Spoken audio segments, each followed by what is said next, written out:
L'épisode commence dans une ambiance romantique entre Vedika et Yash. Tous les deux partagent un moment de complicité en préparant le dîner ensemble et en dansant. Leur proximité crée une atmosphère chaleureuse et montre qu'ils profitent pleinement de ce moment à deux. Pendant ce temps, chez les Agarwal, la situation est beaucoup plus tendue. Bimbla, humiliée et résignée, nettoie elle-même le sol comme une simple servante. C'est alors que Manjula, agacée par la manière dont le sol est nettoyé, arrive et lui reproche son travail. D'un ton mécontent et autoritaire, elle lui demande ce qu'elle fait réellement et lui ordonne de nettoyer correctement car l'eau répandue partout rend le sol glissant à cause de ses sandales. À ce moment-là, Anjana arrive et avec un mélange de compassion et de reproche, tente d'arrêter Bimbla. Elle lui rappelle qu'il existe déjà des servantes dans la maison pour effectuer ce genre de tâches. Mais Bimbla, profondément blessée et humiliée, lui répond avec amertume.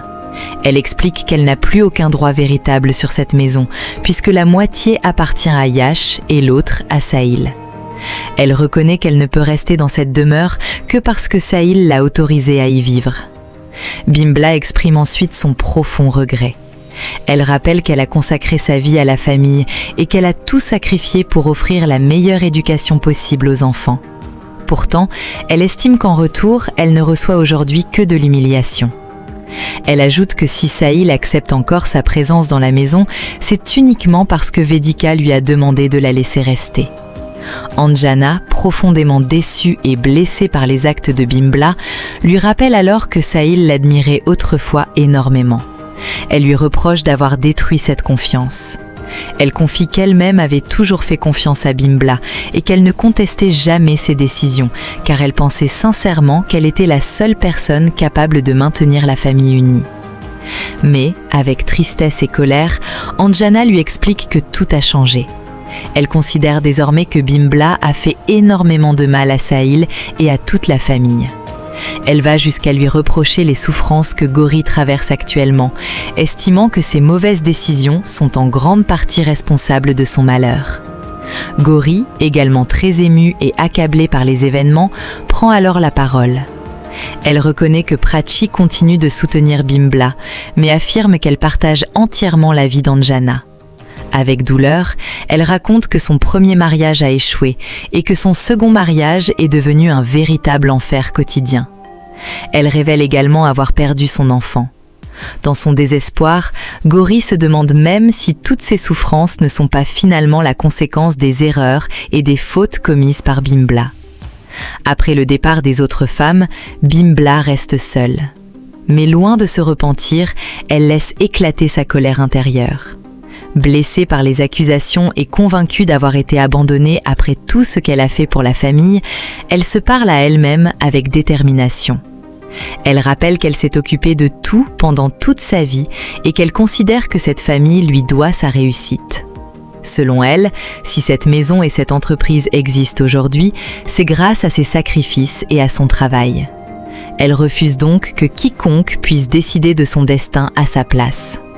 La colère de Bimbla se transforme alors en une véritable promesse de vengeance. Elle décide qu'elle contrôlera désormais l'avenir de ceux qui l'ont humiliée. Elle en veut particulièrement à Vedika, qu'elle accuse de l'avoir séparée de Sahil. Animée par la haine, elle jure de lui faire payer très cher cette séparation. Elle menace même de la punir d'une manière qu'elle n'oubliera jamais et affirme que Vedika ne pourra pas lui échapper. Pendant ce temps, Sahil, complètement anéanti par sa séparation avec Vedika, tente de noyer son chagrin dans l'alcool. Il boit sans arrêt dans l'espoir d'oublier la femme qu'il aime, mais sa souffrance ne fait que s'aggraver. Bhumi, inquiète de le voir dans cet état, intervient alors avec douceur et détermination. Elle lui assure qu'elle connaît un meilleur moyen de mettre fin à sa souffrance et lui demande de lui faire confiance. Sahil, profondément désespéré et incapable de comprendre comment quelqu'un pourrait l'aider à surmonter son chagrin, lui répond avec amertume. Il lui demande si elle sait réellement ce que l'on ressent lorsqu'on voit la personne que l'on aime plus que tout avec quelqu'un d'autre.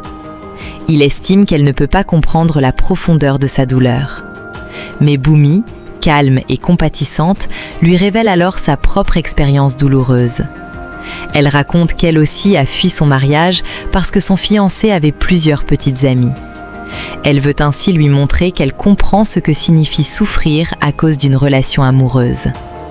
Avec détermination, Bhumi demande donc à Sahil de suivre ses conseils. Elle lui assure qu'elle possède une solution pour l'aider à surmonter sa peine et lui promet qu'elle restera à ses côtés pendant cette épreuve. Sahil se retrouve ainsi face à une nouvelle personne qui tente de l'aider à oublier Vedika, tandis que, dans l'ombre, Bimbla prépare déjà sa vengeance contre Vedika. Pendant ce temps, Vedika, profondément inquiète et bouleversée, demande au médecin des explications sur l'état de santé de Yash.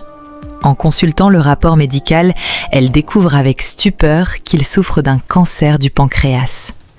Elle demande au médecin si son interprétation est correcte. Le médecin, grave et compatissant, lui confirme malheureusement la terrible nouvelle. Il lui explique que la maladie est déjà à un stade très avancé et que Yash n'a plus beaucoup de temps à vivre. Avec regret, il lui précise que seuls très peu de patients parviennent à survivre lorsque le cancer atteint un tel stade. En entendant cette révélation, Vedika, complètement sous le choc, s'effondre émotionnellement.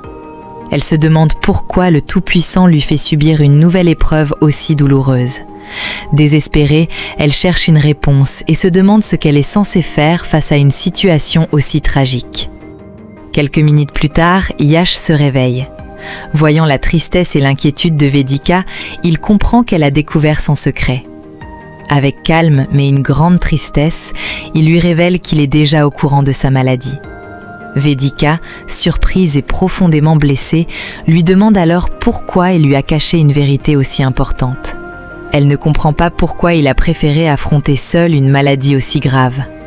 Yash, rempli de peur et de vulnérabilité, lui explique qu'il a découvert son cancer quelques jours seulement après leur mariage. Il avoue qu'il n'a pas trouvé le courage de lui annoncer la nouvelle, car il craignait qu'en apprenant qu'il était malade, Vedika décide de le quitter. Il reconnaît qu'il ne supporterait pas de la voir partir et qu'il préfère rester auprès d'elle aussi longtemps que possible. Yash se laisse ensuite emporter par les souvenirs douloureux de son passé. Il rappelle qu'il a connu une enfance extrêmement difficile après que son père est tombé amoureux d'une autre femme. Sa mère a perdu la vie et sa sœur a également été victime d'un accident mortel. Très jeune, il a dû consacrer une grande partie de sa vie à s'occuper de Somiya, sans jamais se plaindre de son destin. Avec émotion, Yash explique qu'il avait pourtant fini par croire que son mariage avec Vedika allait enfin lui apporter le bonheur qu'il n'avait jamais connu. Mais selon lui, Sahil n'a cessé de s'immiscer dans leur relation et de créer des problèmes entre eux. Désormais, Yash considère même sa maladie comme une sorte de bénédiction douloureuse. Il pense que sa mort pourrait finalement le libérer de toutes les souffrances qu'il a accumulées au cours de sa vie. Vedika, bouleversée par ces paroles, refuse de le laisser sombrer dans le désespoir. Avec douceur et détermination, elle lui demande de ne pas parler comme s'il était déjà condamné. Elle lui rappelle que le cancer peut parfois être traité et qu'il doit continuer à garder espoir malgré la gravité de son état. Elle lui rappelle également que la vie est faite d'épreuves et que les périodes difficiles peuvent être suivies de jours meilleurs. Pour elle, lorsque le Tout-Puissant met une personne face à une épreuve, il lui donne également la force nécessaire pour la surmonter. Elle encourage donc Yash à croire qu'un miracle reste possible. Mais Yash, toujours très affaibli et conscient de la gravité de sa situation, révèle alors qu'il lui reste un dernier souhait. Il affirme que Vedika est la seule personne capable de l'aider à le réaliser. Vedika, touchée par la sincérité de Yash et désireuse de lui apporter du réconfort, accepte de l'écouter. Elle lui promet qu'elle fera tout son possible pour réaliser ce dernier souhait. Yash lui révèle alors son désir le plus profond, avoir un enfant avec elle avant de mourir. Avec une grande émotion, il explique qu'il ne veut pas quitter ce monde en ayant l'impression que sa vie n'a eu aucun sens. Il a déjà perdu ses parents et sa sœur, et il craint qu'après sa disparition, plus personne ne se souvienne réellement de lui. Pour Yash, avoir un enfant avec Vedika serait donc une manière de laisser une partie de lui-même derrière lui. Il souhaite que leur enfant porte son nom et devienne son héritage après sa mort. Yash reconnaît qu'il demande énormément à Vedika, mais il insiste sur le fait qu'il s'agit de sa dernière volonté. Il lui assure qu'elle ferait de lui l'homme le plus heureux du monde si elle acceptait de réaliser ce souhait. Il ajoute que leur enfant aurait énormément de chance d'avoir une mère comme elle, car il considère Vedika comme une femme et une future mère formidable. Finalement, avec une grande vulnérabilité, Yash supplie Vedika d'accepter sa demande, faisant de ce désir d'avoir un enfant avec elle son ultime espoir avant que la maladie ne lui enlève la vie. Un peu plus tard, le médecin, sérieux et préoccupé par l'état de santé de Yash, lui explique que les médicaments qu'il prend peuvent provoquer de nombreux effets secondaires. Il précise que ces effets varient selon les personnes et surtout selon les résultats médicaux de chacun. Après avoir étudié les analyses de Yash, il lui annonce une nouvelle difficile. Yash ne pourra probablement pas devenir père naturellement. Le médecin, avec prudence, lui conseille donc d'envisager une autre possibilité qui pourrait lui permettre de réaliser son désir d'avoir un enfant. Vedika, surprise et cherchant à comprendre, lui demande ce qu'il veut exactement dire par là. Le médecin, calmement, lui explique qu'ils peuvent envisager une insémination artificielle. Il lui présente cette méthode comme une solution médicale permettant à certains couples rencontrant des difficultés à concevoir d'avoir un enfant. Il assure à Vedika que cette option pourrait leur donner une chance de réaliser leur souhait de devenir parents. Yash, profondément surpris et déstabilisé par cette proposition, reste silencieux face à cette nouvelle possibilité. Il ne s'attendait pas à ce que le médecin lui propose une solution permettant malgré tout de réaliser son dernier souhait. Voyant son hésitation, Vedika, déterminée et pleine de compassion, tente de le rassurer. Elle lui explique qu'il n'a aucune raison d'être surpris, puisque de nombreux couples ont recours à des méthodes médicales pour avoir un enfant. Pour elle, l'essentiel n'est pas la manière dont l'enfant sera conçu, mais le fait qu'il puisse réellement devenir ses parents. Avec émotion, Vedika rappelle ensuite à Yash que cet enfant représente son dernier souhait. Elle lui demande donc de lui permettre de réaliser ce rêve avant qu'il ne soit trop tard. Elle considère que, puisqu'elle est son épouse, elle doit être présente à ses côtés dans cette épreuve et faire tout ce qui est possible pour lui apporter du bonheur. Elle insiste sur le fait que l'enfant sera leur enfant à tous les deux. Elle veut que Yash comprenne qu'elle ne fera pas cette démarche uniquement pour lui, mais qu'elle considérera également cet enfant comme une partie de leur couple et de leur famille. Enfin, Vedika, toujours déterminée mais également consciente des conséquences émotionnelles de sa décision, pense que la réalisation de ce projet pourrait aussi aider Sahil à tourner définitivement la page et à accepter leur séparation. Elle est donc prête à tout faire pour réaliser le rêve de Yash, même si cette décision risque de bouleverser profondément sa propre vie. Voilà, c'est la fin de l'épisode 66. Si cet épisode t'a bouleversé, prépare-toi, car le prochain va tout renverser.